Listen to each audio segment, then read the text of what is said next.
a equipa, com um grande prazer, além do professor Manuel, do Tiago, da Elsa, nós contamos aí com uma grande equipe, com o Manuel Maneiro, com a Sandra, várias pessoas que estão nos auxiliando aí durante esse processo.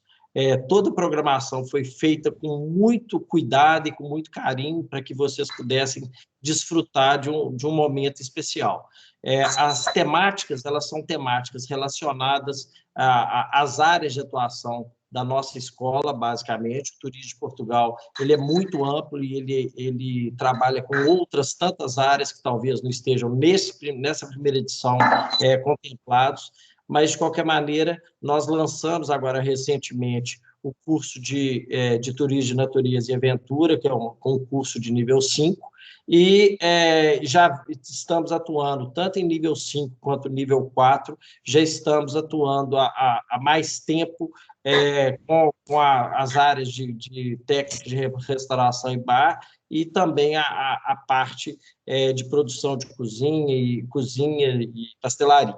Então, basicamente, nós dividimos essa programação em dois grandes tópicos. Na parte da manhã, nós vamos trabalhar bastante com as questões relacionadas a turismo de natureza e aventura.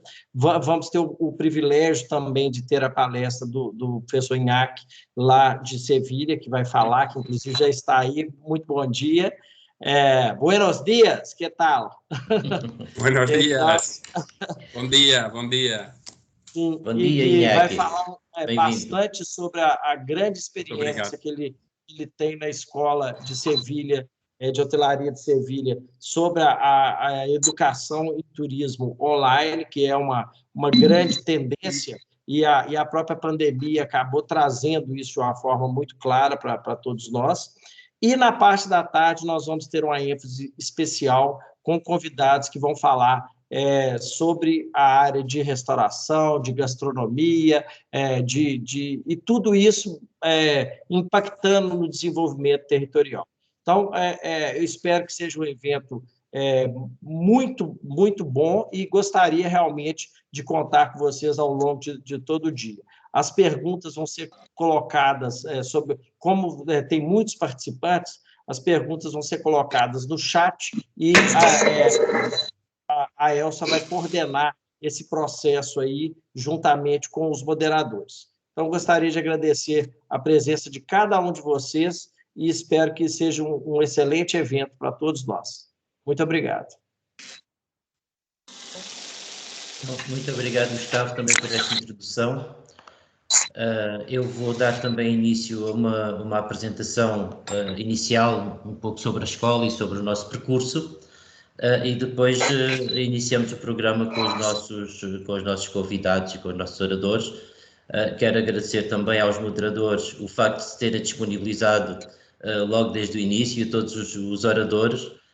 Certamente vamos ter aqui um evento muito interessante, com temáticas muito interessantes. Quero também dizer que temos muitos alunos nossos a assistir nas salas de aula e dar-vos também as boas-vindas. Eu vou partilhar então aqui a minha apresentação, tá?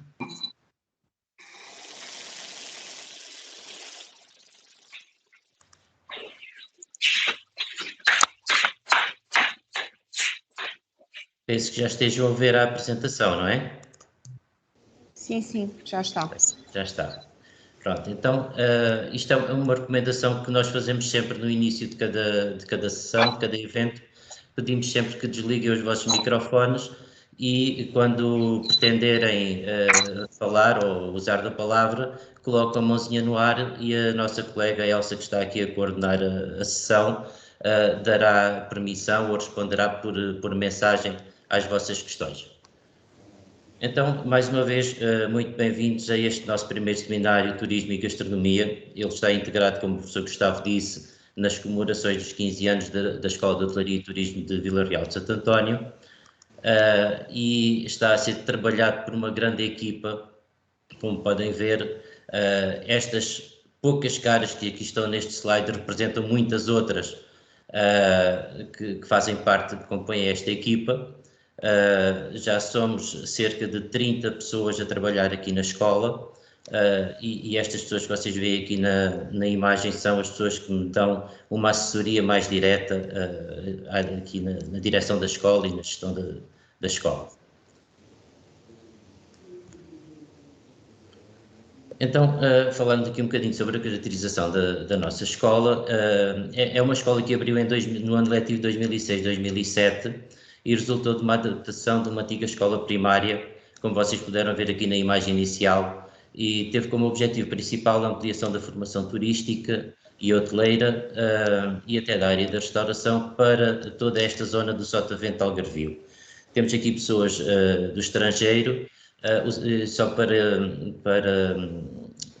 referir que o Sotavento Algarvio é toda a zona ali assim mais ou menos entre Faro e a fronteira com Espanha. Como nós temos 3 escolas no Algarve, uma em Faro, uma em Portimão e uma em Vila Real de Santo António, esta nossa escola abrange, a sua área de abrangência inicia-se ali em Tavira até Vila Real de Santo António e sobe pela fronteira com a Guadiana até Barrancos. Portanto, esta é a nossa área de abrangência na área da formação presencial, por assim dizer. Portanto, como podem ver aqui no mapa, o que está assinalado a amarelo é a área de intervenção da escola. E porquê esta área de intervenção? Porque tem estes estratégicos muito próximos, muito idênticos, tais como os padrões da atividade económica, a cultura relacionada com a dieta mediterrânica, a proximidade geográfica entre concelhos, a identidade histórica e cultural que nos caracteriza e a relação e interação transfronteiriça com toda a Andaluzia. Portanto, os concelhos que a escola abrange em termos de oferta formativa são os concelhos de Barrancos, Moura, Serpa, Mértola, Alcotim, Castro Marim, Tavira e Vila Real de Santo António. Em termos de posicionamento estratégico, a nossa missão prende-se com o desenvolvimento de formação de recursos humanos para o setor do turismo. Temos aqui um volume muito interessante na questão de educar para a sustentabilidade do destino Algarve, principalmente aqui na zona do Sotavento, associando as novas tecnologias à qualidade dos serviços e tendo em conta a promoção e o consumo sustentável dos recursos endógenos da nossa região. Contribui, assim, para uma economia eficaz, socialmente justa e ecologicamente sustentável. Portanto, o nosso posicionamento prende-se presencialmente à escala regional, aqui o Sotavento Algarvio e o Baixo Guadiana, como já referi, e online para o mundo, como o professor Gustavo referia há bocadinho. Somos uma rede de 12 escolas e consideramos a nossa academia digital, portanto, a nossa presença online, a nossa 13ª escola, na qual também estamos presentes. Em termos de visão e valores, portanto, aqui diretamente referindo os nossos valores, o desenvolvimento de formação profissional de excelência na área do turismo e depois de uma série de aspectos que se prendem com os valores que pretendemos alcançar no âmbito da formação, olhando para o prisma da sustentabilidade, a integridade moral e ética por aí fora, sempre prezando pela verdade. Em termos de propósito, o nosso posicionamento prende-se em atrair e reter talentos, contribuir para a qualidade e prestígio das profissões do turismo, portanto é muito importante este nosso propósito, pretendendo valorizar a cultura organizacional, mobilizar tanto a nossa equipa como as equipas dos nossos parceiros, promovendo o crescimento mútuo. Portanto, tudo isto resumindo-se ao nosso propósito, que é qualificar os recursos humanos do turismo, principalmente aqui nesta nossa área de abrangência. Para tal, temos uma oferta formativa muito prática, cursos de dupla certificação de nível 4 e cursos de especialização tecnológica de nível 5. Neste momento estamos a desenvolver 4 cursos, 2 na área do nível 4, 2 de especialização tecnológica de nível 5. Nível 4, o curso de restaurante-bar e o curso de cozinha-pastelaria. E nível 5, portanto, especialização tecnológica, o curso de gestão e produção de cozinha e o curso de turismo, natureza e aventura, que é uma novidade neste ano letivo. Aliás, iniciou no ano letivo anterior e prolonga-se por este ano letivo, esta primeira edição. Também na área da oferta formativa relacionada com a formação contínua, trabalhamos corporativamente na rede de escolas diversos programas. Aqui temos o programa Upgrade, que está a iniciar a segunda época, por assim dizer, os webinars na área do programa BEST e toda uma oferta de formação executiva, portanto presencial como online, através do nosso catálogo de formação da Direção de Formação de Turismo de Portugal. Temos também na área da certificação a questão do Clean and Safe, o selo Clean and Safe, no qual temos feito já também diversas ações nesta área. Temos aqui alguns números, e são números bastante interessantes, são números que têm vindo a crescer em termos de certificados passados, de horas de formação, de número de alunos, e como veem, portanto, tem sido uma evolução significativa, principalmente no online, também por força da pandemia. Quer dizer que corporativamente não baixámos os braços e demos um grande apoio, principalmente em formação online gratuita. Vejam que em 2021, até julho, nós estávamos com 3.226 certificados emitidos, o que é um volume já bastante interessante para nós. Temos uma relação também muito próxima com as empresas. Ainda há poucos dias o professor Gustavo fez uma apresentação num evento que é aqui na zona, no âmbito da rede local de empresas, e por aí conseguimos chegar a várias entidades e criar aqui algum network também com os parceiros. Em termos de projetos estruturantes, a escola tem vários projetos já em andamento, já aprovados.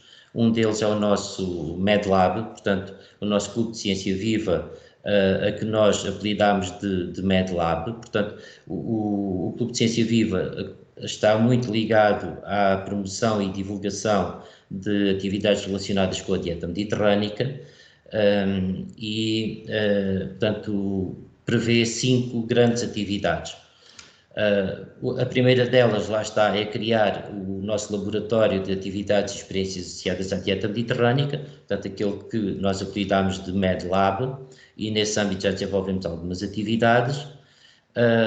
Estamos também a desenvolver um jogo pedagógico associado às oficinas de culinária que vamos dinamizar para todo o percurso escolar de escolas da região, e quando digo escolas da região refiro-me a todo o Algarve, porque estamos a colaborar, a Escola de Hotelaria e Turismo do Algarve em Faro e a Escola de Hotelaria e Turismo de Portimão estão a colaborar também neste projeto do Clube de Ciência Viva, com a dinamização de algumas atividades para escolas da sua área de abrangência.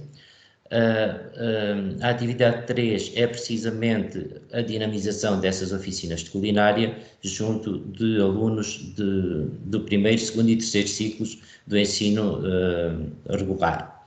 Temos uma quarta atividade que é um trabalho conjunto com a academia. Portanto, pretende-se desenvolver uma receita culinária inovadora com base em produtos endógenos do Algarve. Portanto, isto também é uma atividade que envolve as nossas 3 escolas de hotelaria e turismo do Algarve e a Escola Superior de Saúde da Universidade do Algarve e o Instituto Superior de Engenharia.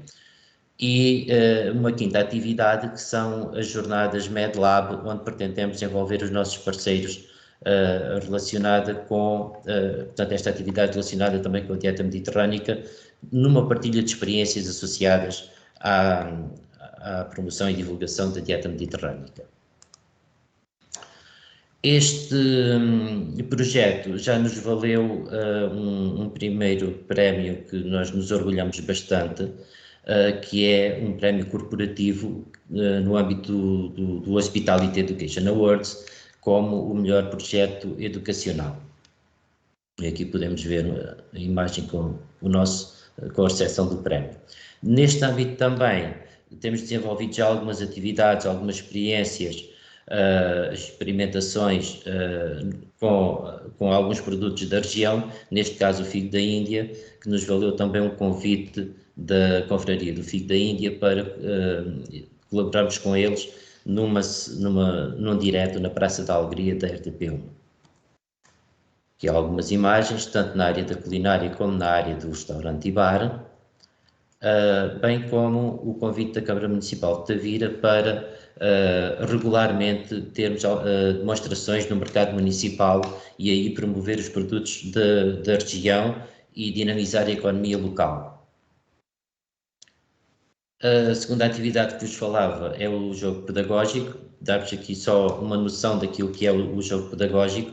A ideia é que os utilizadores escolham um produto e com esse produto criem um prato designado saudável, portanto, que inclua os hidratos de carbono, a proteína, os legumes, os vegetais, a fruta, nas proporções indicadas.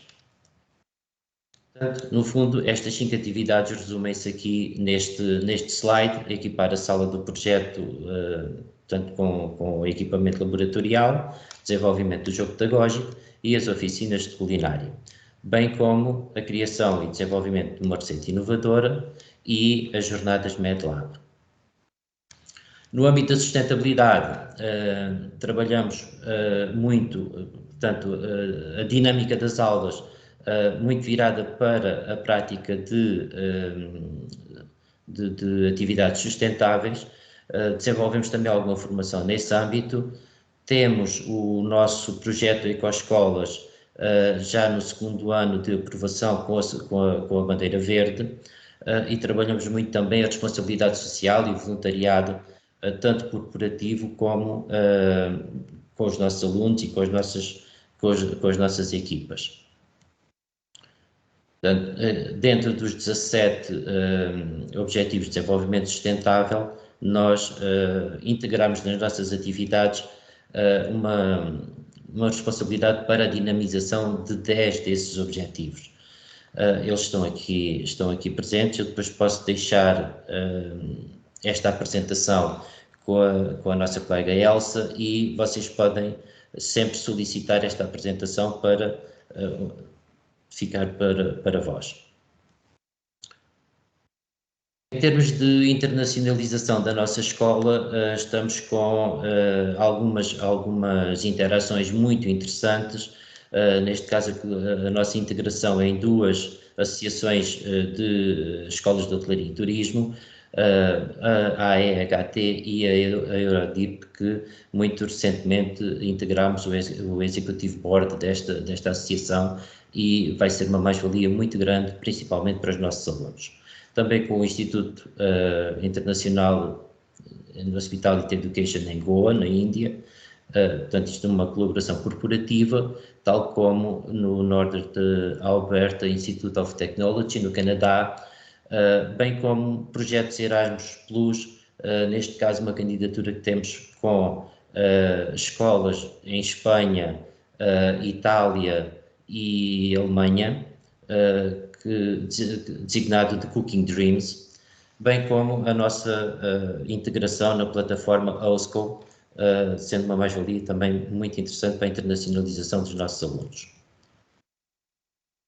Portanto, a cooperação estratégica com a Euroregião é também uma das nossas ambições, e a nossa colaboração permanente com a Eurocidade de Guadiana é uma constante, tal como com a Escola de Hostelaria de Islantilha e de Sevilha.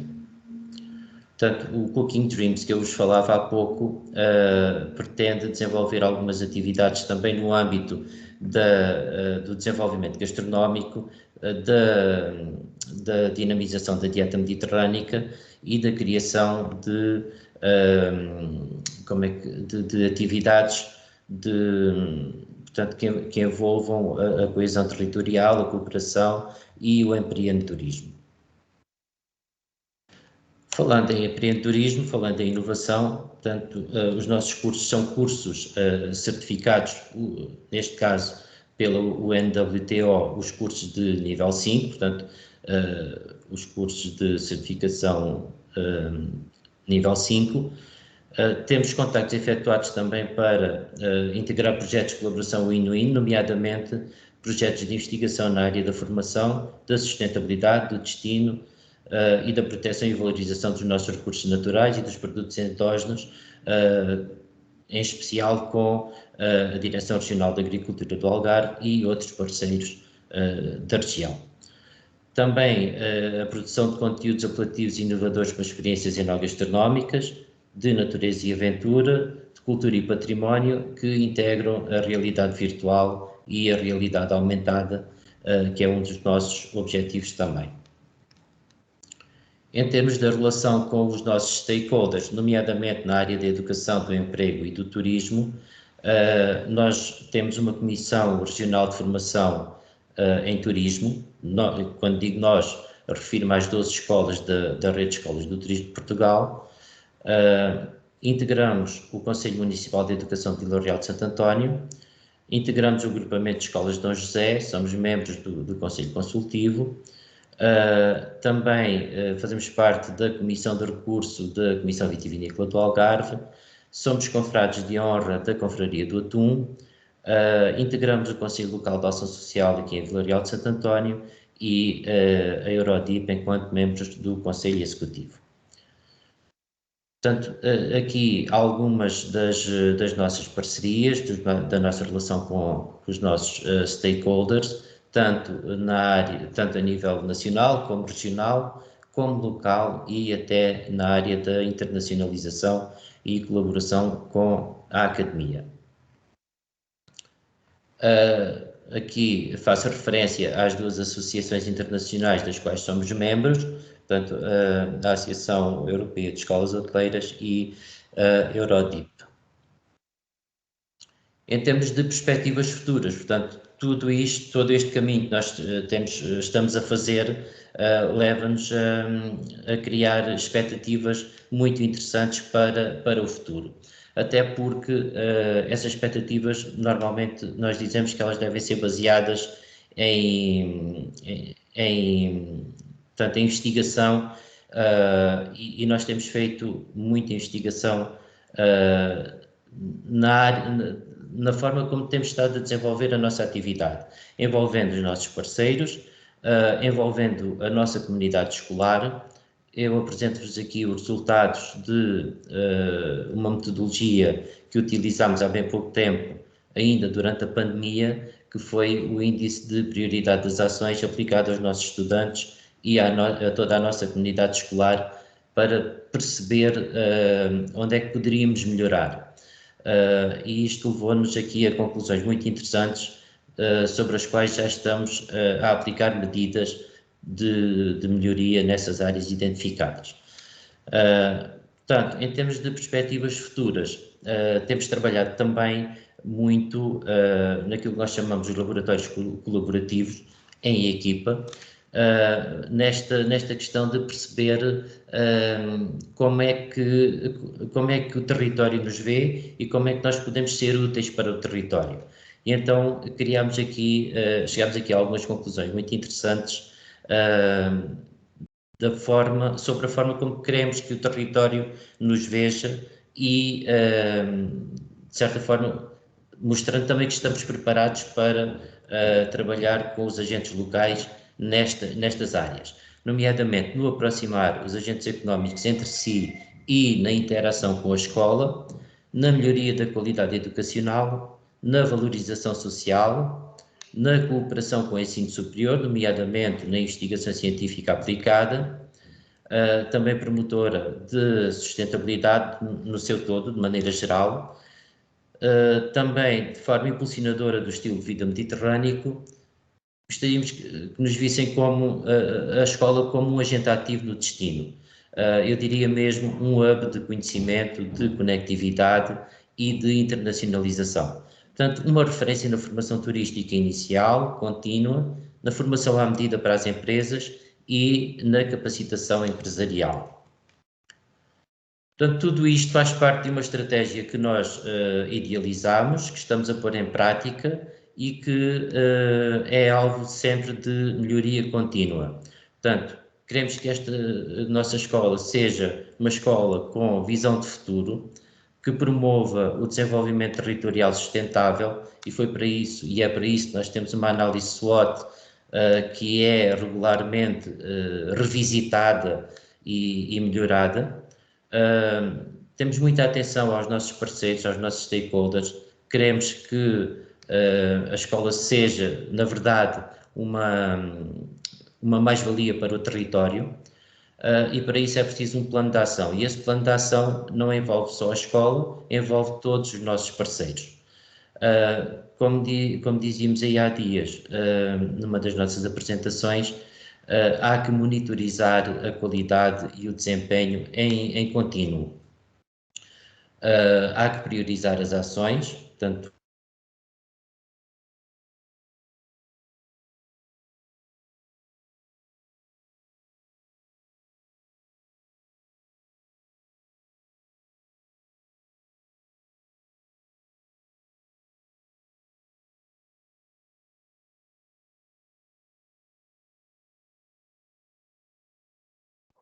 Deixamos de ouvir.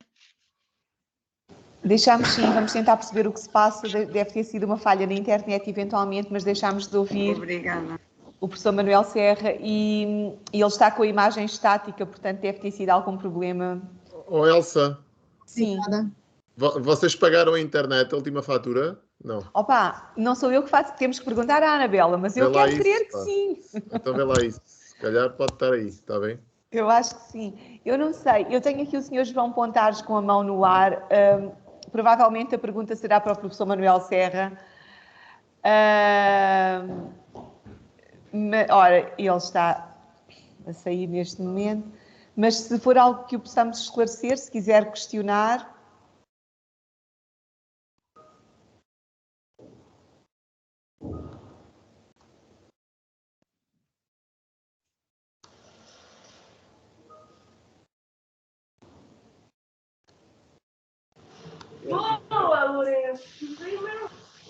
Senhor João Pontares, ok, neste momento ele já baixou a mão, deve ter sido engano, pronto.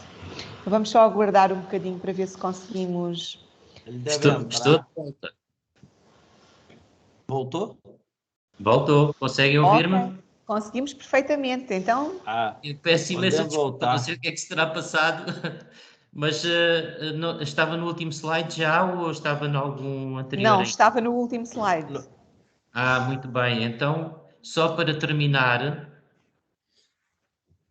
eu vou voltar a partilhar, porque estava eu a dizer que este evento está integrado em toda esta nossa estratégia de sermos uma mais-valia para o território, para a formação profissional e para o desenvolvimento de conteúdos, tanto para a formação presencial como para a formação online. Portanto, quero agradecer a vossa disponibilidade, a vossa atenção, e passaria então agora ao professor Gustavo para dar continuidade ao nosso programa de hoje. Obrigado a todos. Bem, na realidade, agora nós vamos passar a palavra aí para a Sandra, né? A Elsa vai fazer a apresentação da Sandra, que será a moderadora da próxima, das próximas sessões, tanto com o Felipe Bezerra, quanto com o Nhaque e também o senhor Jack Soifa. Com o doutor Inhaque vai ser o Manuel Maneiro, mas a Sandra vai moderar, exatamente. Maneiro vai dar um curso agora, Elsa, como pentear a barba. Eu estava vendo a técnica, ele tem uma técnica especial que ele vai fazer um movimento assim, Então, ô, Maneiro, gostei do seu estilo. Então, achei que eu vou fazer isso também. Vou pintar também de preto, porque tá muito branca a minha. Olha, Ora Gustavo, bem, bom dia. Só para dizer o seguinte: há aqueles homens que desejam ter barba grande e depois há aqueles que as mulheres controlam a vida deles. Pronto, é só a diferença, é isso, não. É só para a gente perceber, não é? Eu acho ou que esse é o seja, problema. Eu estou precisando de pegar e de resolver esse problema na minha vida. quem manda na tua barba é a tua mulher e pronto. Abraço, abraço, abraço a vocês. Pá. Boa formação para todos. Ora bem, vamos então iniciar o primeiro painel do nosso seminário de hoje. O primeiro painel, tal como o meu colega Gustavo disse, vai ser moderado pela Sandra Santos. A Sandra é formadora aqui na nossa escola, no curso de Turismo de Natureza e Aventura. É licenciada em Educação Especial e Reabilitação e tem uma vasta experiência na dinamização de grupos e é também responsável por uma escola de kitesurf e de stand-up paddle, que é a Olis, há mais de 17 anos. Portanto, é uma pessoa completamente ligada às atividades relacionadas com a natureza, com a aventura, com o turismo, portanto, com experiência nestas áreas. Neste primeiro painel, vamos ter então o Filipe Bezerra, que é sócio-diretor da OI Costura Operator, e o Sr. Jack Seufer, que é autor e consultor. Mas, neste momento, passo então a palavra à Sandra. Peço desculpa, Sandra, antes de passar a palavra, tenho aqui a Carla Diogo Galante com a mão no ar. Tem alguma questão, Carla, antes de avançarmos? Ou foi por engano? Carla? Sim. Se tiver alguma questão, pode ligar o microfone e colocar a questão. Sim, mas foi por engano. Peço desculpa. Ok, tudo bem. Eu vou só relembrar que no final de cada painel nós iremos ter depois um período para perguntas e respostas, portanto, para vocês entrarem em interação, caso assim o desejem, com os intervenientes no painel, ok? Então, Sandra, agora sim o palco é teu. Bom dia, Elsa, obrigada. Bom dia a todos, espero que gostem da formação que está prevista. Deixar daqui um agradecimento pelo convite, deixar também os parabéns à Escola de Hotelaria e Turismo de Vila Real de Santo António pelos seus 15 anos de atividade e realmente tem demonstrado que é um agente já ativo e é bom que queira ser ainda mais, porque realmente há muita falta de formação específica e formação de qualidade, nomeadamente aqui na zona do Sotavento. Portanto, obrigada mais uma vez por terem feito por esta iniciativa. Vamos começar então com o Filipe Bezerra. O Filipe Bezerra é turismólogo, é mestre em administração e diretor da Oikos Travel Operadora. É uma empresa que fundou há 18 anos. Além de viajar e procurar conhecer diversas culturas, praticar desporto e estar em contato com a natureza, são também duas das suas grandes paixões. Filipe é montanhista, é triatleta e atualmente coordena expedições pelos caminhos da Estrada Real em Minas Gerais, no Brasil. Olá, Filipe. Olá, Sandra. Olá a todos. Olá, Filipe. Bem-vindo. Obrigada por aceitar este nosso convite. O Filipe veio falar-nos sobre quais são as tendências do turismo, natureza e aventura e quais são os seus impactos a nível do desenvolvimento territorial. Filipe, força. Muito obrigado, Sandra. Obrigado a todos. Um bom dia. Falo com muito prazer aí para vocês aqui, desde o interior do Brasil. Nesse momento, particularmente, estou com um grupo aqui na Estrada Real, um grupo majoritariamente formado por brasileiros, né? Nesse momento de pandemia, o turismo internacional ainda está bem devagar. Então, por outro lado, estamos com uma demanda doméstica reprimida muito grande, o que é curioso, porque a gente tem recebido um público de todas as partes do país, né? O Brasil é um país de dimensões continentais, e hoje aqui do nosso grupo a gente tem pessoas desde o extremo sul até moradores da região da Floresta Amazônica passeando por Minas Gerais. Bem, eu como você adiantou, eu sou, assim como você, Sandra, um profissional muito engajado nessa área de ecoturismo, de meio ambiente. Tenho 20 anos de operações e de mercado. E a minha formação, tanto na parte acadêmica quanto na profissional, sempre foi voltada para o turismo de natureza, né? Ambas as minhas pós-graduações, as pesquisas foram feitas na área de ecoturismo, de turismo de natureza, e eu tive a oportunidade, ao longo da minha carreira, de viajar bastante. Assim, eu conheci 40 países, 5 continentes, fazendo as mais diversas atividades de natureza e de aventura ao longo dessas oportunidades, dessas viagens.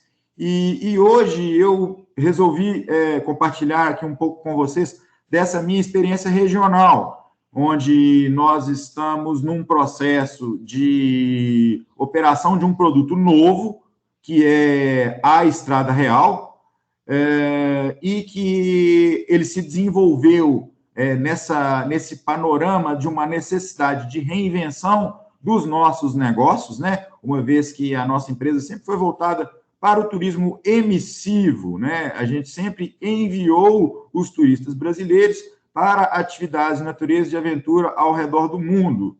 E com a grande parada que deu o mundo, né? Nós nos vimos numa necessidade de se reinventar e trazer um produto novo, que não é tão novo assim, uma vez que se trata de uma estrada com mais de 300 anos, que é a Estrada Real aqui do Brasil. Não sei se vocês já tiveram a oportunidade de conhecer um pouco ou já ouviram falar a respeito desse produto.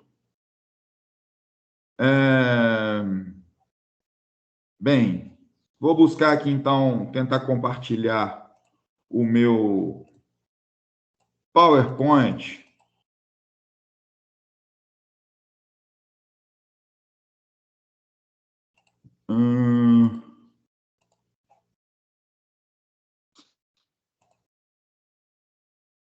Vocês visualizam? Deve estar a chegar. Agora sim? De navio, avião ou de quê? Mas a tela apareceu para vocês? Ainda não. Por enquanto, não.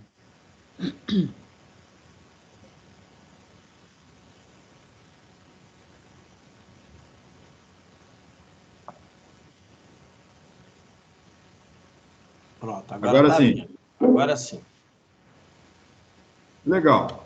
Bom, então, gente, eu quis trazer um pouco dessa minha experiência local, que hoje a gente trabalha com um produto ao longo de uma serra, de uma cordilheira, que é a única cordilheira tipicamente brasileira, que é a chamada Cordilheira do Espinhaço. A gente percebe aqui no Brasil que se dá muito pouca importância a essa serra. E essa serra que eu vou usar como plano de fundo para essa nossa explicação, para esse nosso entendimento sobre como que o turismo de natureza e o ecoturismo tem desenrolado seus impactos paralelo aos outros grandes impactos econômicos que existem na área. Tá?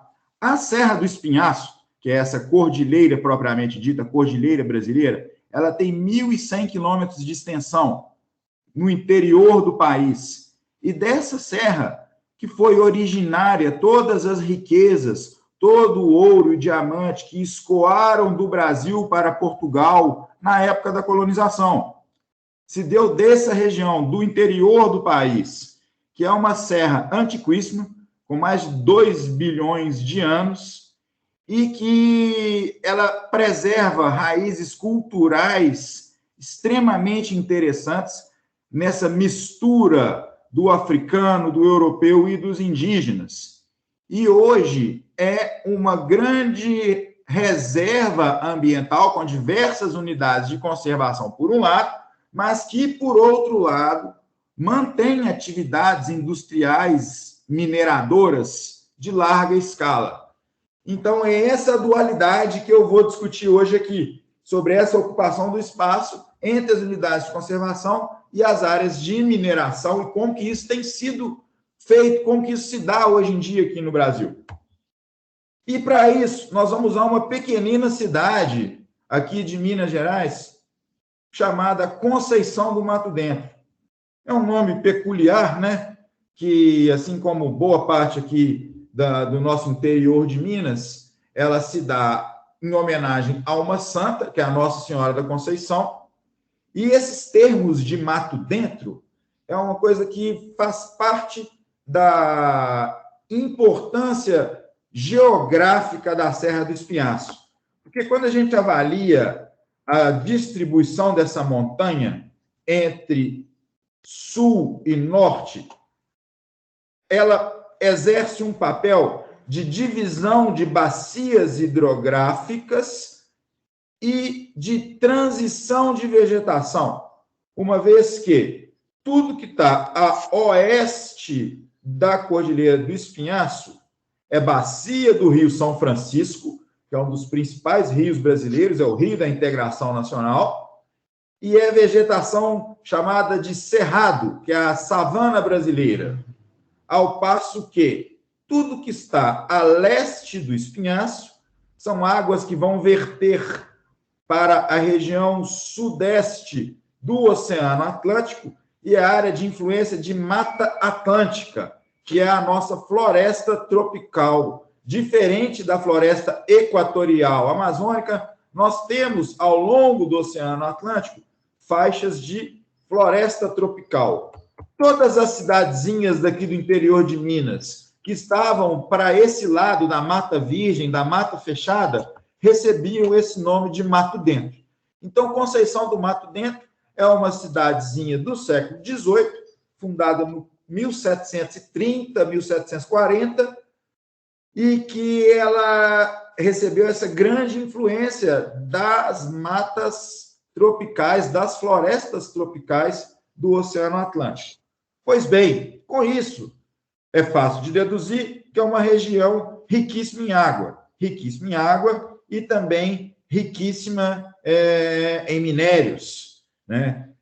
Nosso estado, aqui onde eu vivo, Minas Gerais, é um estado da mineração, né? Como o próprio nome já sugere, né? A principal atividade econômica do estado é e sempre foi a mineração. Desde a época da colonização portuguesa, quando se extraía ouro, diamante, aos dias de hoje, onde nós temos grandes multinacionais atuando na exploração do minério de ferro. Então, para que vocês possam entender, aí aonde está a Conceição do Mato Dentro, né? Aqui na porção setentrional do Espinhaço. O Espinhaço é essa serra que vai subir até aqui o interior da Bahia. Tudo isso aqui é Espinhaço. E é considerada como a capital mineira do ecoturismo, em função das suas unidades de conservação, onde há 3 grandes parques numa parte da serra. Ela é palco da Cachoeira do Tabuleiro, que é uma cachoeira de superlativos, é uma queda d'água das mais lindas do Brasil. Ela tem 272 metros de queda livre, com um poço aqui embaixo de 80 metros de diâmetro, que possibilita diversas práticas esportivas, de ecoturismo, turismo de natureza, que é uma cidadezinha histórica, né, religiosa, e que hoje também sofre com esse grande impacto da atividade mineratória. Então, para que vocês possam entender hoje como que se dá a distribuição espacial na região de Conceição do Mato Dentro. Aqui, gente, está a Cordilheira do Espinhaço destacada nesse mapa. Ela recebe esse nome porque os primeiros naturalistas europeus que caminharam por essa região, a convite da própria coroa portuguesa, foi um alemão que desenhou o primeiro mapa da cordilheira, e ele percebeu que ela tinha um formato similar a uma coluna vertebral. Daí ter a origem do nome espinhaço, uma grande espinha. E ela é muito comprida, porém, ela, em alguns trechos, a extensão dela não ultrapassa 40 quilômetros, como é o caso aqui da borda leste, Cerrado, Savana Brasileira, para a borda oeste, Mata Atlântica, floresta tropical, é uma caminhada de 3 dias, 40 quilômetros, 2 noites, você faz uma atividade muito agradável.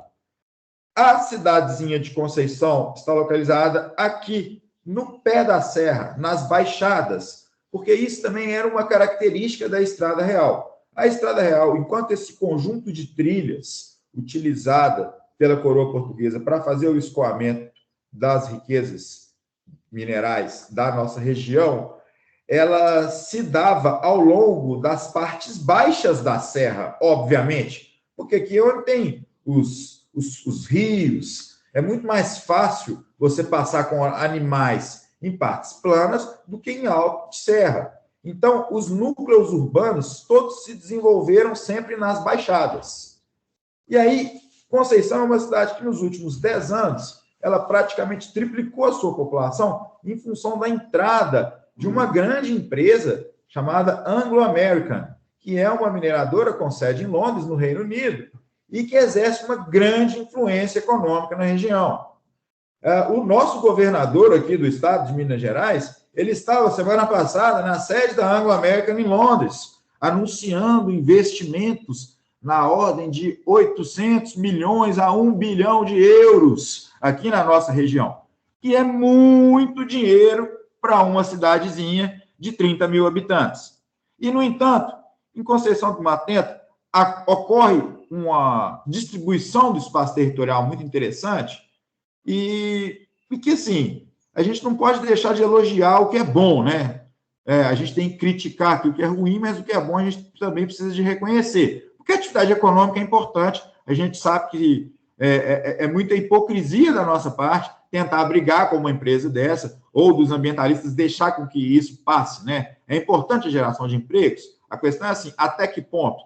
No entanto, eu quero destacar as unidades de conservação presentes ao longo da serra, uma vez que se isolou a mineração em serras secundárias próximas à principal do Espinhaço e criaram 3 unidades de conservação de âmbitos administrativos diferentes, sendo uma estadual, que pertence a Minas Gerais, uma que pertence ao município de Conceição do Mato Dentro e uma unidade nacional, que pertence ao governo federal, que é o Parque Nacional da Serra do Cipó. Então, num espaço muito curto, existem 3 unidades de conservação e uma atividade industrial predatória de larga escala. E agora, né, gente? O que esse povo faz nesse lugar? Um lugar que se destaca pela rota das 10 cachoeiras ao longo da serra. Isso é uma atividade que você faz em 2 dias, que você visita 10 quedas d'água em um curtíssimo espaço de tempo. Num lugar que tem aí, ó, o seu principal cartão postal, essa que é tida a cachoeira mais bonita do Brasil, que eu estava falando para vocês no começo da apresentação, a Cachoeira do Espinhaço, que é o coração de Minas Gerais. Vocês podem perceber que há uma alusão a um coração aqui na formação rochosa. E aqui a gente fala de pontos com mais de 300 metros de altura, de parede vertical. A queda d'água deste pontinho, de onde ela começa a cair, até o poço, são 272 metros de queda livre, gente. É um espaço maravilhoso para a prática de diversas atividades de natureza que realmente começaram a serem exploradas na região.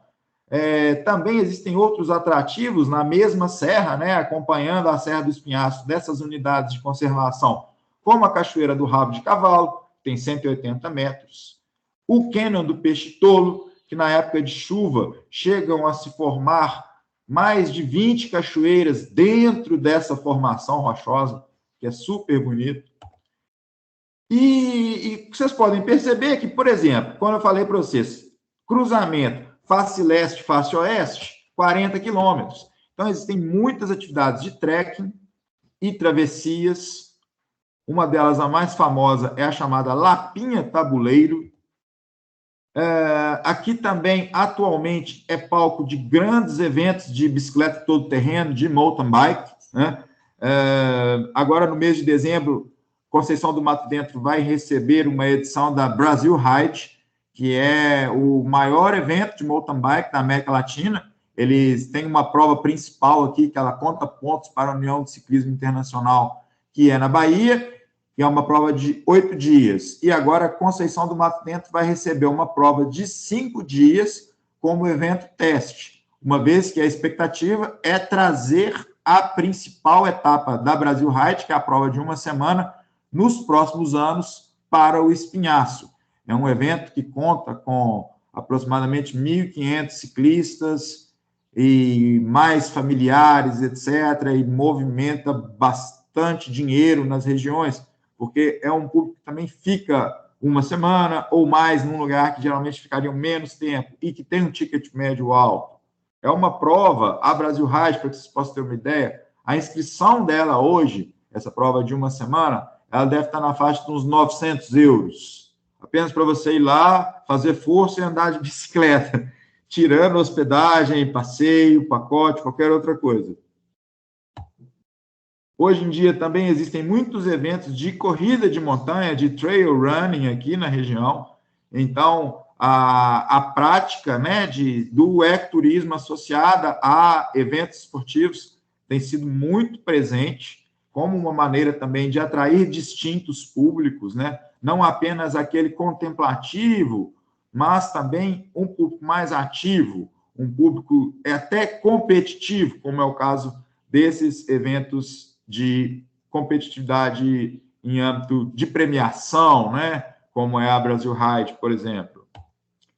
Também é palco, gente, de esportes extremos sensacionais. Esses já são, claro, para atletas mais experientes, mais experimentados, né? É possível e existem várias vias para subir o tabuleiro. Imagina, é uma parede de 270 a 300 metros de altura. Então, uma escalada geralmente é feita em 2 dias, 3 dias. Eles meio que acampam nos pequenos platôs que existem no meio da parede. Os escaladores, eles levam, né, as suas refeições e dormem, porque não é possível terminar a parede toda em um dia só. Outro esporte que também há praticantes que o fazem lá, né? Não é uma coisa assim, gente, isso também não é aberto, sabe? Você não pode chegar lá e pular de base jump, colocar seu paraquedas nas costas, vir correndo e saltar do desfiladeiro, do penhasco. Mas também é palco de base jump lá atualmente, em tabuleiro, highline, né, ou corda bamba, que eles fazem lá, atravessando a parede, que também é uma coisa, assim, só de pensar já dá até vertigem, né? Rope jump, esse daí também, olha, o cara salta ancorado em uma corda e depois volta, né, faz aquele tranco e chega lá em cima de novo. Tudo isso nas unidades de conservação ao longo da Serra do Espinhaço, em Conceição do Mato Dentro. Mas, por outro lado, a gente tem lá também, né, essa multinacional aí, que a gente estou mostrando para vocês um pouquinho da operação dela, porque é muito mais extensa do que isso, e que vem causando grande impacto, tanto ambiental quanto social, né? A partir da supressão da vegetação, o desequilíbrio nos ecossistemas e uma poluição generalizada, né? E a gente percebe isso muito claramente na vida das pessoas, sabe? Essas pessoas, elas já não vivem mais das atividades econômicas tradicionais, tal qual elas sempre viveram, né? As suas terras passaram a ser realmente apropriadas, compradas para pesquisa, para fins de nova exploração ou reservas fundiárias que as grandes mineradoras compram para poder atuar lá na frente. E, com isso, essas pessoas acabam se vendo obrigadas, principalmente as novas gerações, porque elas não têm outra oportunidade se não trabalhar nessa indústria, né? E aí é o que fica, assim, né? Até que ponto que isso é salutar para uma comunidade, para um lugar tão pequeno como Conceição do Mato Dentro? E a importância do turismo como também uma forma de gerar renda, de gerar riqueza, a um custo social menor do que o que a mineração deixa, né? Porque a mineração, ela não, né, o legado da mineração supressão de vegetação, né, gente? Acabar com fauna, né? De repente somem os pássaros de uma região. Então, é tentar trazer essa discussão para o poder público, né, de forma também a fiscalizar mais essas áreas, para que isso não se dê dessa forma tão predatória e que a gente consiga, sim, um equilíbrio, uma ocupação desses espaços com o turismo e que venha a trazer uma melhoria na vida das pessoas. Bom, no mais, é isto. Acabou. Obrigada, Filipe. Foi muito interessante. Eu não sei se há perguntas para já. Elsa?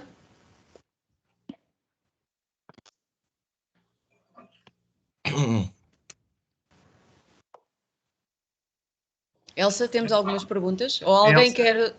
Sim. A Elsa não está, Sandra, portanto, se quiseres avançar com alguma questão que tenhas aí. Ok. Sandra, então, sim. Sim. Não, se quiser fazer alguma pergunta, pode fazer, que depois eu faço o comentário. Fique à vontade.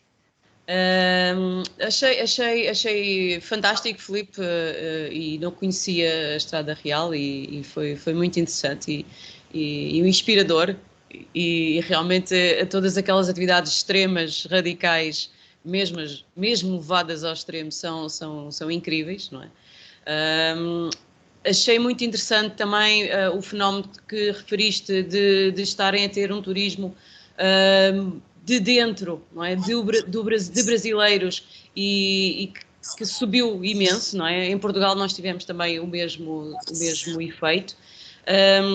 Queria te perguntar se achas que isso vai continuar, a aposta dos brasileiros, ou se terá sido só mesmo uma consequência de não poderem viajar para fora do país?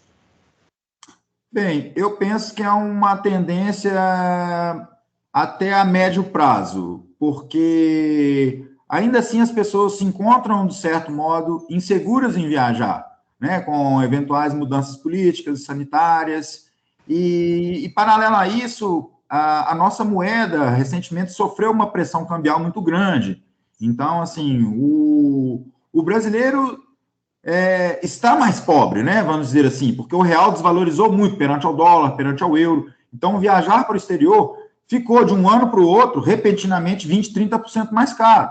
Claro que sim, a gente entende que o Brasil é um país de grande desigualdade social, onde quem tem realmente dinheiro, quem tem condição de viajar, não deixa de viajar, né? Ele acaba indo e vai assim mesmo, mas em função da situação sanitária global e da pressão cambial, essa recuperação de viagens internacionais ela vai levar mais tempo e, consequentemente, a tendência é de um turismo doméstico aquecido por mais tempo.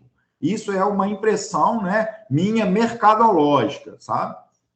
Agora, ao nosso ponto de vista aqui do nosso produto, hoje, ele é um produto novo no mercado brasileiro. Eu chamo de um roteiro exótico para brasileiros mesmo, porque a gente promove conexões riquíssimas entre pessoas, que são essas pessoas muito puras do interior aqui do meu estado, que é uma região pouquíssimo turística, ou seja, zero turismo de massa, zero exploração do turista, aquela coisa eventual das praias do Nordeste aqui do Brasil, não sei se vocês conhecem, chega aquele tanto de vendedor querendo te tomar algum dinheiro de alguma maneira. Aqui não, aqui as pessoas elas ficam encantadas, falam assim, você veio de onde? Ah, você veio lá da Amazonas. Nossa, gente, o pessoal olha assim. Então, é uma conexão muito bacana entre quem recebe e quem vem. As pessoas dos grandes centros, sejam eles lá os moradores de São Paulo, Rio de Janeiro, as grandes cidades vindo para ter essa conexão pura, autêntica no interior do Brasil, com essas pessoas muito simples, mas de uma riqueza cultural imensa, que recebem e ficam muito empolgadas assim, nessa troca. Isso tem sido muito bonito para a gente aqui. Muito legal, muito gratificante. Boa, boa. Gustavo, querias dizer alguma coisa? Está cheio o microfone. Bem, então, mais uma vez, muito bom dia a todos aí, alguns que possam não não estiveram presentes antes logo no início, que eu fiz uma breve apresentação. É um prazer ter o Felipe aqui. O Felipe foi meu orientando de mestrado, ele é turismólogo, foi meu orientando de mestrado entre 2007 e 2008, lá no Brasil, e na época ele me lançou um grande desafio, porque eu, na realidade, eu não compreendia nada a respeito da área de turismo, e o Felipe, de uma certa forma, é responsável por começar a me despertar o interesse pela própria área de turismo, porque ele, como turismólogo, na turma dele, inclusive, tinham 2 turismólogos, ele e o Pedro, que eram 2 turismólogos, e o Pedro me lançou um desafio de trabalhar com turismo de intercâmbio internacional, que ele tem uma empresa que é a Pier Turismo e trabalha com intercâmbio internacional, e o Felipe já com turismo de natureza. Quando o Felipe chegou e me procurou querendo fazer uma dissertação sobre turismo de natureza, eu peguei e falei assim, sobre o que esse indivíduo está falando? Eu não tinha a menor ideia do que é que se tratava, embora eu gostasse de áreas rurais e áreas, digamos, de contato com a natureza e tudo mais.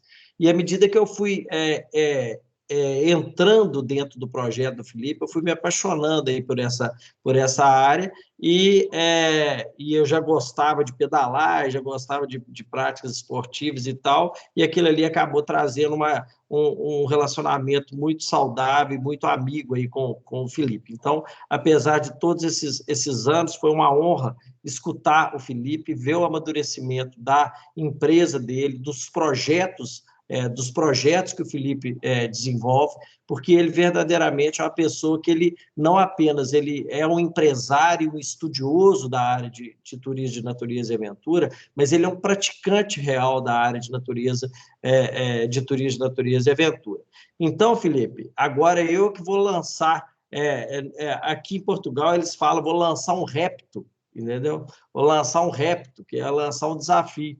Eu gostaria que você pudesse pegar e promover, juntamente com a nossa equipe aqui da Escola de Vila Real de Santo Antônio, trazer alguns turistas brasileiros para poder conhecer o Algarve, conhecer Portugal de uma forma geral e fazer todas essas atividades. Aqui nós temos aqui alguns lugares excepcionais que é possível fazer prática de turismo de natureza e aventura.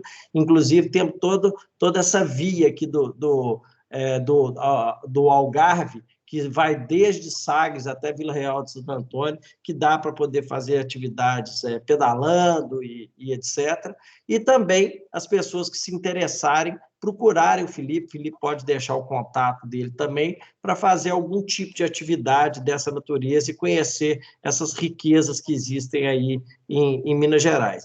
E, mais uma vez, Felipe, eu fiquei assim, muito, ao ver a questão da degradação provocada pelas mineradoras, isso aí me entristece bastante, como mineiro também, me entristece bastante pegar e perceber exatamente que a gente tem de ficar concorrendo, o turismo de natureza e aventura tem de ficar concorrendo com esse tipo de atividade numa altura em que se fala o tempo todo de sustentabilidade. Não existe como você ter atividade mineradora sustentável, isso é uma piada de mau gosto, né?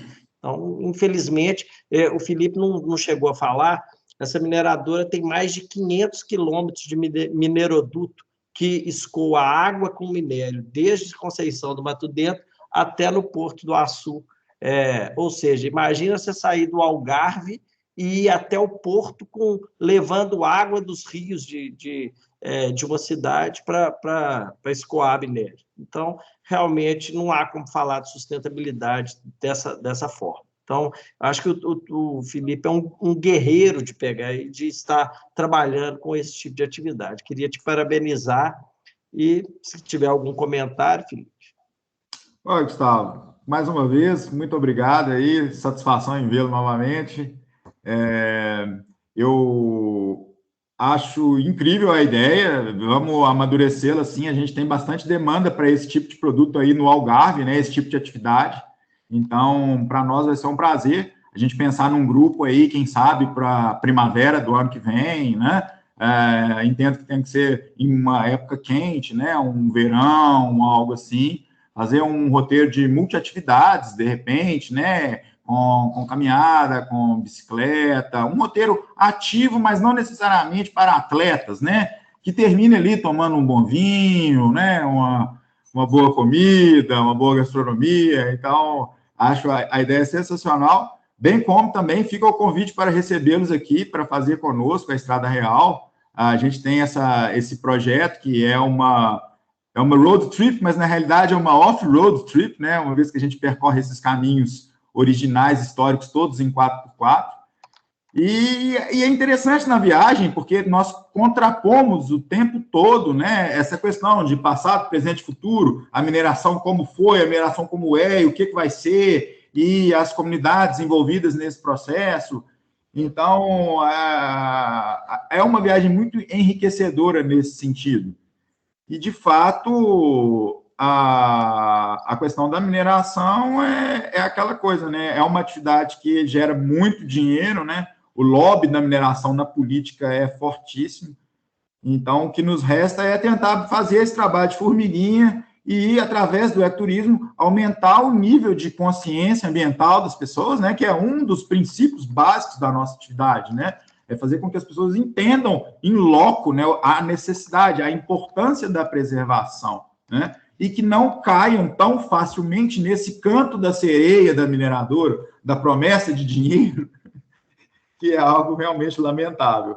E eu agradeço bastante a oportunidade, para mim foi um prazer, contem sempre conosco e mantemos esse contato aí. Vamos para frente. Muito obrigado, bom dia para vocês e um sucesso aí no evento, gente. Manuel Serra, queres acrescentar alguma coisa? Obrigado, Sandra. Olá, Filipe, bom dia. Bom dia. Nós já tínhamos falado antes e quero agradecer-lhe a presença. Trocámos aqui umas ideias muito interessantes há cerca de 2 meses atrás, quando estávamos a iniciar esta ideação do nosso evento que está a ocorrer hoje. E logo desde esse dia fiquei muito interessado que o Filipe colaborasse hoje connosco neste evento como orador, e ele desde logo aceitou também o repto, como diz o Gustavo, o desafio de estar aqui presente. Filipe, eu tenho uma questão muito simples para lhe colocar, com base na experiência que o Filipe tem. Como falámos inicialmente, o Sotavento Algarvio é uma zona muito rica pode vir a ser muito rica em atividades de turismo, natureza e aventura. Tem rio, tem mar, tem serra, e as dinâmicas de empreendedorismo nesta área podem ser muito mais potenciadas do que estão a ser até ao momento. Sem interferir com a paisagem e com a natural, né? Eu perguntava-lhe, Filipe, sabendo esta realidade nossa, qual era o seu primeiro conselho, ou o seu principal conselho para alguém que quer empreender numa área nova, continua a ser nova, não é? Com estas características? Bom, eu sempre penso que a gente deve ir além do atrativo, né? A grande questão é buscar o cerne da experiência, como enriquecer a experiência além do atrativo turístico. E eu imagino que o aspecto cultural, comunitário, assim como acontece aqui, seja algo também muito rico aí, e que uma alternativa seria ampliar esse entendimento da experiência turística através das pessoas, porque o atrativo natural maravilhoso, ele sempre vai estar ali. Agora, eventualmente, vai existir aquela senhorinha daquela família que tem aquela finca, aquela pequena fazenda há muitos anos naquela região, que produz um azeite específico ou um vinho específico. Então, que se combinem os aspectos culturais, locais, autênticos, ao atrativo natural. e não apenas o atrativo enquanto um ambiente contemplativo, que faça com que os stakeholders locais façam parte do processo, tenha uma integração comunitária maior, para que também essas pessoas percebam a riqueza daquele quintal da casa delas, né? Que para elas muitas vezes é subvalorizado, isso aí sempre esteve aí, então não dão tanta importância, eles não enxergam com o olhar de turista, né? Muitas vezes a comunidade não tem esse olhar de turista para o atrativo. E a gente, quando vai empreender, a gente chega muito empolgado com o atrativo. Muitas vezes a gente vem de outros centros, de grandes centros, e aquilo chama muito a nossa atenção, e às vezes o pequeno é que vai ser, como a gente brinca aqui, a cereja do bolo do passeio. Às vezes é aquele contato com aquela pessoa, aquele almoço especial. Recentemente eu tive um caso de um senhor aqui, que eu o levei numa das 3 cachoeiras mais bonitas de Minas Gerais, tá? Chamava Cachoeira do Tempo Perdido. Um lugar incrível, lugar atrativo natural maravilhoso. E no final do passeio, a gente termina almoçando numa comunidade quilombola. Os quilombos eram os antigos escravos fugidos das fazendas que se agrupavam em pequenos quilombos, daí esse nome, eram escravos fugidos.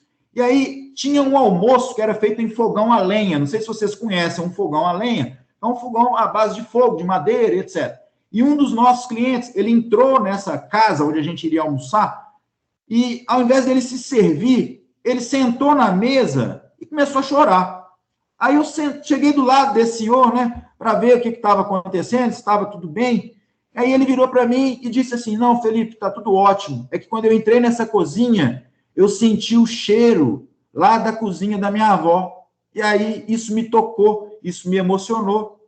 E, sabe, trouxe uma lembrança afetiva tão grande que se a gente tivesse só focado no atrativo natural, isso não aconteceria. Mas essa integração, essa conexão humana, que foi assim, um grande plus para a experiência desse senhor e desse grupo. Então, basicamente era isso, era não deixarem as comunidades de fora, porque elas sempre têm muito a acrescentar no enriquecimento da experiência. Bacana, Manuel. Obrigado. Muito obrigada, Filipe. Até a mim me emocionou. Filipe, Sérgio... Desculpa, Sandra, só para complementar. Nós utilizamos aqui um estrangeirismo para isto, para esta mensagem que o Filipe está aqui a passar, que é o storytelling. Mas tem que ser um storytelling verdadeiro, sentido, né? Tem que fazer uso dos sentimentos. E aquele cheiro do fumo, ou neste caso, é algo que é a cereja no topo do bolo. Não é? Nós podemos saber contar muito bem uma história, mas se não soubermos passar a mensagem em termos de sentimentos, perde-se a experiência. Portanto, a ideia deste seminário é também fazer passar a mensagem da experiência, quer seja ela uma experiência turística, quer seja ela uma experiência gastronómica, mas sempre com base naquilo que o Filipe focou agora aqui, que é o sentimento. Quem nos visita tem que ter essa percepção, e só assim é que pode dar por bem emprego o investimento que faz. Dizia há tempos que quem viaja para fazer turismo tem que sentir que o dinheiro que emprega foi uma boa experiência, porque na verdade ele não leva nada para casa, né? O Gustavo dizia aí há uns tempos atrás, a pessoa faz a experiência, faz a sua viagem, gasta o dinheiro, mas o que leva são lembranças, são sentimentos, e é isso que a pessoa paga. Portanto tem que ir feliz e satisfeita com aquilo que viu, com o que observou, com o que ouviu, mas muito mais com o que sentiu.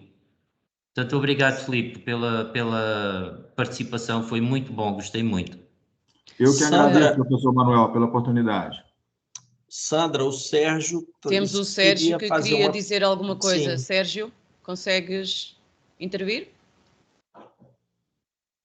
Estão-me a ouvir, não é? Sim, força. Antes de mais, apresentar-me, o meu nome é Sérgio Pereira, sou aluno do curso de TNA, portanto, estamos agora a começar. Da sua apresentação, Filipe, encontrei alguns paralelismos aqui com o Algarve, até porque nós também temos uma serra, que é o Espinhaço de Cão, mas o que mais me chamou a atenção foi precisamente a indústria mineira, porque eu durante 15 anos estive ligado ao mundo da indústria mineira, e achei interessante também vocês terem indústria mineira na vossa área de intervenção. As minhas perguntas têm a ver, porque também conheço um pouco da realidade do que é a indústria mineira hoje em dia, que não é a indústria mineira do século passado, onde as empresas, as grandes multinacionais têm as políticas de responsabilidade social, e dessas políticas existem fundos para a preservação das paisagens que foram destruídas pela exploração da indústria mineira. E a minha pergunta vai no sentido, uma vez que eu suponho que há antigas minas abandonadas na vossa região, se existem projetos de recuperação dessas áreas e, até que ponto, havendo esses projetos, seria viável introduzi-los no turismo, natureza e aventura. Até porque nós aqui também temos, paralelamente, no Baixo Guadiana, temos a mina de São Domingos, foi uma antiga exploração, também explorada pela Rio Tinto, uma empresa inglesa. Temos o Pomarão e temos a Guadiana. Eu estou amadurecendo uma ideia, não sei até que ponto isto vai para a frente, mas acho que são roteiros que nos podem mostrar a história da indústria mineira, trazer-nos a conhecer o Guadiana e até apelar para a população, que para nós, com o nosso excesso de consumo, todos queremos ter telemóveis, todos queremos ter portáteis, ar-condicionado, termos 3 casas em casa, ao visitarmos espaços que foram de alguma forma degradados pela exploração mineira, apelar à redução do excesso de consumo que hoje em dia a sociedade tem. Bom, bacana, Sérgio. Obrigado pela pergunta e pelo comentário. De fato, no Brasil,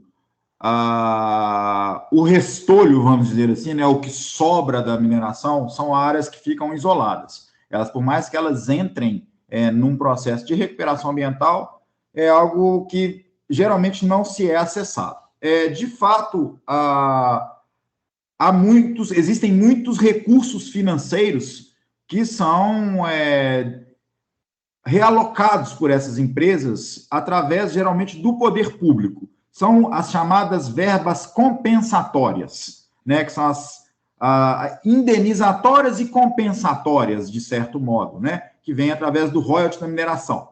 Então, por exemplo, a gente pega uma cidade como Conceição do Mato Dentro e compara com a vizinha dela, Cerro, que fica a 60 quilômetros de distância. O Cerro é uma cidade pobre, que não tem recurso. Quando você vai ver os equipamentos públicos do Cerro, então eu digo assim, a escola infantil, hospital público, é tudo extremamente precário. Ao passo, quando você vai à Conceição do Mato Dentro, são equipamentos de ponta. E aí fica aquela questão, obviamente que quem bancou foi a Anglo American, que foi lá e construiu tudo para a prefeitura recebe muito dinheiro da mineradora, são 35 milhões de reais por mês, isso numa cidade que não tem arrecadação quase que nenhuma. O Gustavo sabe a realidade dessas cidades, que são muito pobres, é agropecuária de subsistência, sabe? Assim, então, são destinos muito pouco economicamente independentes ou sustentáveis nesse sentido. Então, eu enxergo como uma possibilidade, e aqui a gente faz uma visita ao longo desse nosso roteiro da Estrada Real por um local que foi palco de uma das maiores tragédias ambientais da história do Brasil, que foi o rompimento de uma das barragens de rejeitos minerais que ocorreram aqui próximo à Mariana. Aqui na nossa região ocorreram 2 grandes rompimentos de barragens, que foram 2 tragédias, tanto do ponto de vista ambiental quanto humana. A primeira foi a de Mariana, que ela matou um rio praticamente, que foi o Rio Doce. Esse minério, ele desceu 500 quilômetros ao longo de um rio, passando por milhares de pessoas, afetou a vida de milhares de pessoas, porque era abastecimento de água de grandes cidades. Foi uma grande tragédia, morreu muita gente, e essa lama, ela passou por cima de um povoado. Ela matou um povoado do século XVIII, que se chamava Bento Rodrigues. E nesse nosso roteiro da Estrada Real, hoje eu passo com o nosso 4x4 por onde se passou essa lama, que é ali uma demonstração, né, da mineração atual, predatória e onde foi palco de uma das maiores, se não a maior tragédia ambiental que já teve nesse país. Foi o rompimento da barragem de Mariana. E lá é um lugar que eu percebo nitidamente que as pessoas saem dessa atividade como se tivesse tomado um soco na boca do estômago, assim, porque sai todo mundo muito chateado, porque é uma comunidade que foi extirpada dali, né? A lama, ela passou na parte baixa da cidade, a parte alta ficou preservada, só que todos os moradores foram removidos dali, então virou uma cidade fantasma, não mora mais ninguém ali. Onde a parte baixa, onde a lama passou, que é onde a gente passa de carro, hoje existem grandes diques, que são grandes lagos, que fazem parte desse processo de limpeza, da degradação ambiental, que vai descendo uma água. Mas é muito enriquecedor, Sérgio, uma vez que a gente leva as pessoas a uma área de grande impacto da mineração. E isso mostra também, né, nessa contraposição que eu disse entre passado, presente e futuro, porque a gente, no começo do passeio, por exemplo, esse nosso passeio da Estrada Real, como eu falei no começo, ele é intimamente ligado à história da mineração do nosso estado, do nosso país. Então, nós demonstramos, por exemplo, as técnicas de mineração artesanal tradicionais do século XVIII, que eram feitas em peneiras e bateias, que é o garimpo de aluvião, que era na beira dos rios, que as pessoas iam com pás, ferramentas, braçais, e utilizando apenas da força da água, faziam ali uma atividade de formiguinha mesmo, tentando achar a pedra ali no olho, na mão, sem maquinário, sem nada. Então, a gente começa esse nosso pacote turístico com essa técnica manual, braçal, artesanal do século XVIII, até chegar num desastre ambiental como foi o rompimento da barragem, e a gente vai contrapondo essa questão o tempo todo ao longo da viagem. Então, de fato, eu acho uma experiência muito interessante. Na cidade onde eu vivo, de onde eu venho, Belo Horizonte, a nossa principal serra, que é o cartão postal da cidade, na realidade, ela é um grande outdoor, porque o fundo dela é todo já explorado por grandes atividades mineradoras, e ali, por exemplo, seria um palco de atividades turísticas muito interessantes, para demonstrar realmente para o cidadão da cidade grande o que a mineradora deixa, né, o legado, que é buraco, poluição, devastação ambiental, desertificação. Mas acho muito interessante e vejo com ótimos olhos. Obrigada, Filipe. Obrigada, Sérgio, pela tua intervenção.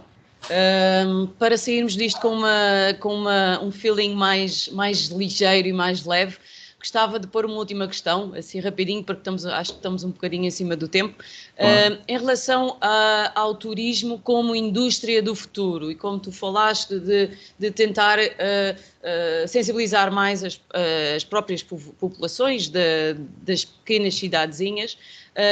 Consideras mesmo que o turismo pode ser a indústria do futuro e tem futuro? Sim. Provocador, claro. É provocador. Na realidade, são pessoas hoje que elas estão meio descrentes com o turismo, eu tenho que admitir para vocês, porque já se prometeu muito e pouco aconteceu, e, por outro lado, essa grande indústria, ela chega, né, trazendo essa riqueza no curto prazo.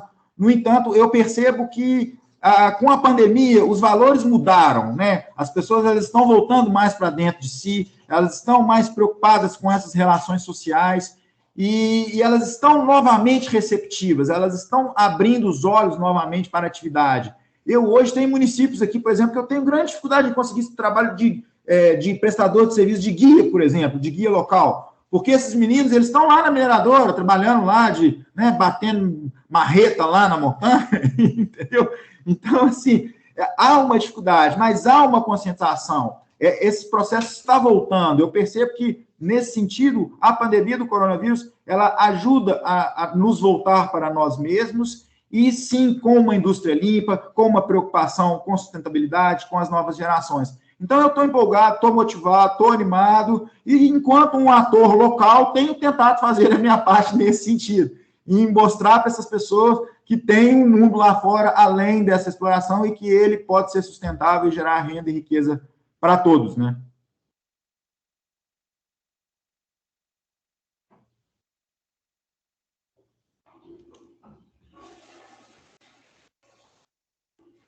O microfone... Estás sem som, Sandra. Desculpem. Estava eu a dizer que há aqui uma última pergunta do Edmundo Rodrigues.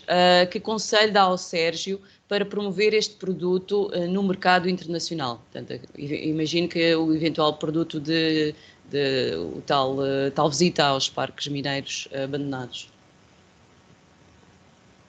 Como promover isto a nível internacional? Alguma dica? Filipe.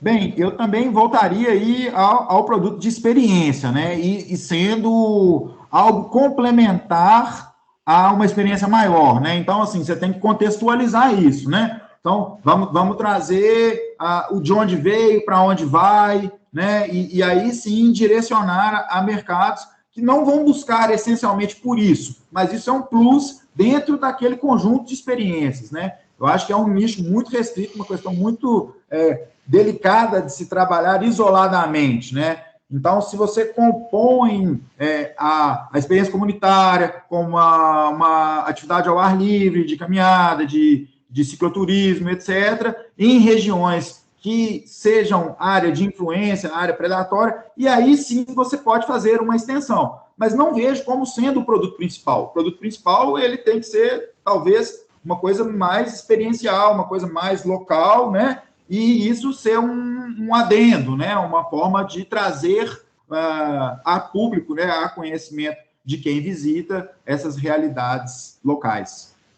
E imagino também, se calhar, é melhor, e tendo em conta então estes tempos de pandemia, que nós não sabemos bem para onde é que isto vai, o foco, se calhar, o foco primeiro ser internacional, se calhar não é a melhor opção. Se calhar, imagino que, não sei o que é que acha, concordo, eu acho que se calhar ter mesmo, como o Filipe faz, ter mesmo a ideia de promover a nível nacional e nível de dentro do país, portanto, fazer os portugueses conhecer, se calhar será uma melhor aposta. O que acha?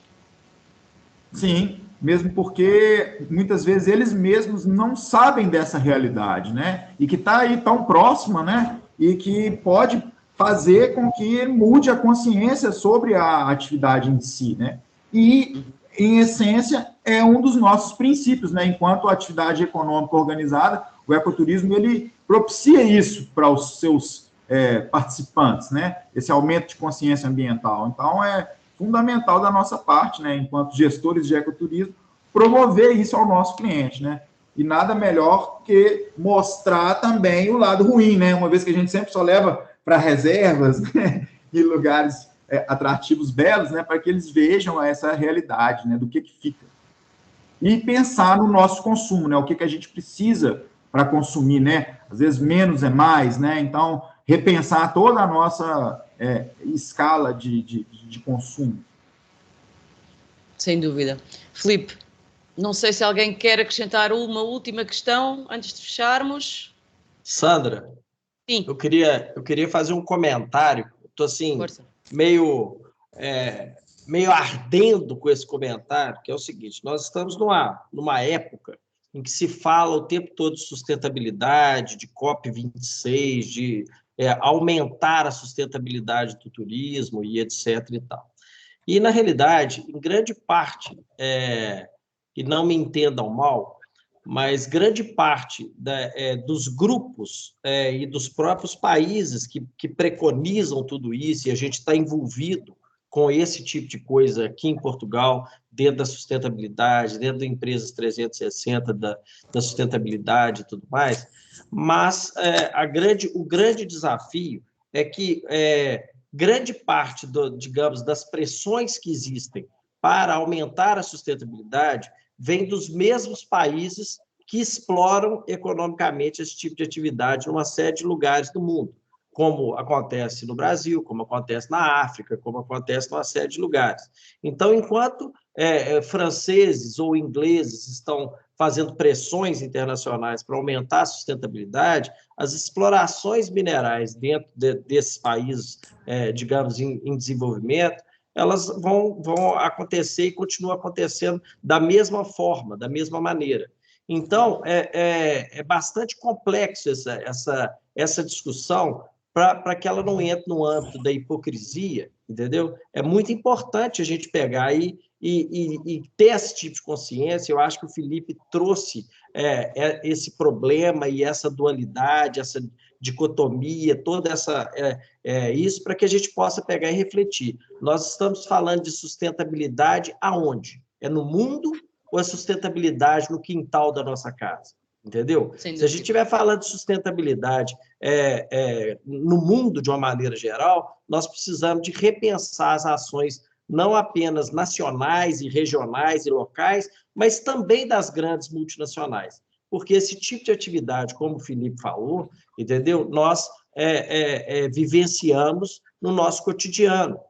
Então, a gente conhece muito bem essa realidade. Porque, às vezes, as pessoas olham isso e pensam assim, tem gente que está lá no terceiro mundo, são pessoas completamente incapacitadas ou idiotas que fazem só bobagem e tal, e não é bem isso. Na realidade, existem outras coisas que estão por trás disso aí e que precisam de ser conhecidas, para que a gente possa, de fato, promover um turismo sustentável no mundo, de uma maneira geral, e não apenas no quintal da nossa casa, percebe? Então, eu acho que é muito importante essa visão que todos nós que estamos aqui, e nós temos aí quase 200 pessoas agora na sessão, que tenhamos consciência disso, né? Que sustentabilidade tem que ser em nível global, né? Não é sustentabilidade somente local. A gente pode começar local, a gente age local, mas a gente precisa necessariamente em pensar global, porque não existe plano B, não existe planeta B, né? Nós precisamos de pensar nisso de forma global. Sem dúvida. E para isso a opinião pública é realmente importante e daí a sensibilização que o Felipe faz também ser muito interessante. Eu acho que o Edmundo queria dizer alguma coisa, Edmundo, para terminar.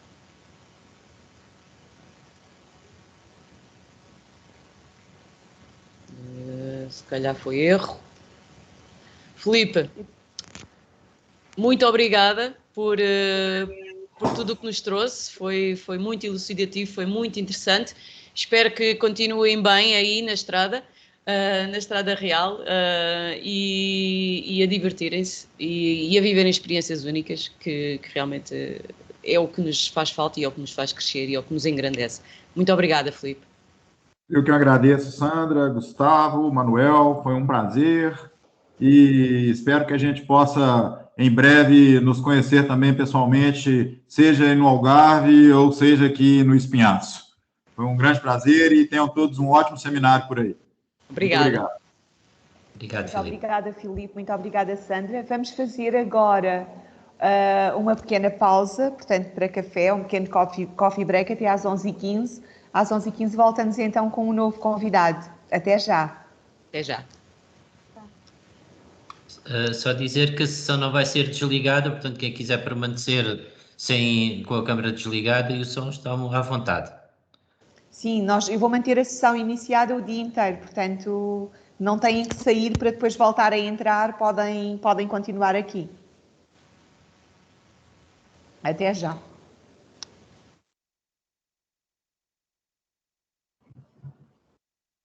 Ok, até já.